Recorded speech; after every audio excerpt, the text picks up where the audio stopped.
Good morning. Ngasigi card ki message happening yung minarase ko. Ngasi se irai numit ki se number da haragana 71 ko. Aduga akoy na color da haragana sky blue umba kay gumba sin nabibi ay ko. Ahamba da card ki message yung minarase aduga ay timing ka haijara ke ko asita le akoy ki card ahum se dagi ama adum choose to biro ko somna 1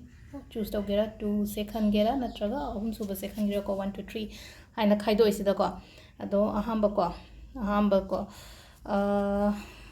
सिजे हौजिक से इसागी होना हारगदी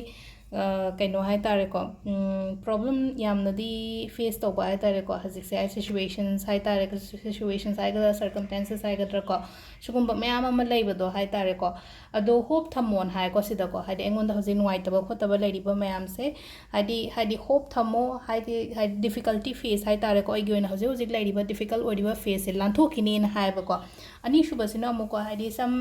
कइनो हाय तारे को अखोगी growth कुंबा लाप new opportunities कुंबा लाप खोप अदमाइना लेरिको अदु इशाना हाय तारे को रिसीव तौनबगी दमक्ता हायदि रेडी द लेबियोन हायबा सम एंगोंदा कइनो म लाकनी हायसे को अदुगा अहुम सुबगी सिना नंग न होनरिबा खोलिबा मयाम दो लोइनमक हाय तारे को हायदि फंगनी रिवार्ड फंगनी अदगी मही फंगनी को खितंग कइनो सिदा को हायदि अमुका हेना हाय तारे को आइना तौरिबा थबक सिदा चाकचंग न तौबा हाय तारे को समना हायबा त पेखा था दोइने काइन खल्लसेबा लाइक पादोइदो अमुका हेना फजनगा पाबिबा अदु तारगदी नंगी गोल दो अचीव ओइबा हाय तारे को सिदा को गोल दो फंगबा अदुगा टाइमिंग सिना को अयुकी पुंग 5 गा मिनिट 3 दगिना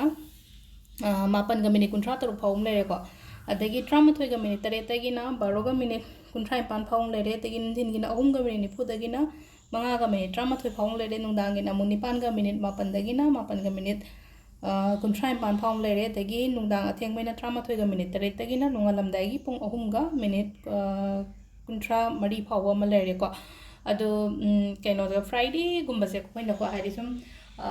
हाइदि वीनस की नुमिनिना को सुम हाइदि लाइफ से हाइदि लग्जरी लाइफ कुंबा कई गुंबा अट्रैक्ट तौगे खोट के का हायरगा देखो इनगा सुम ममांग दसु पोस्ट तौगे बानो को हाइदि परफ्यूम गुंबा कई गुंबा को सुम हाइदि कोई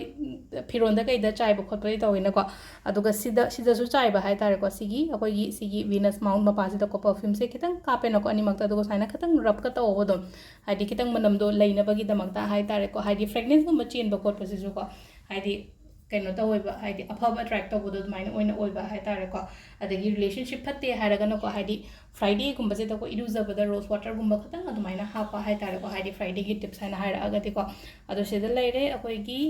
ngasigi oina card reading se ko makataba mu ko ning minarase. Thank you.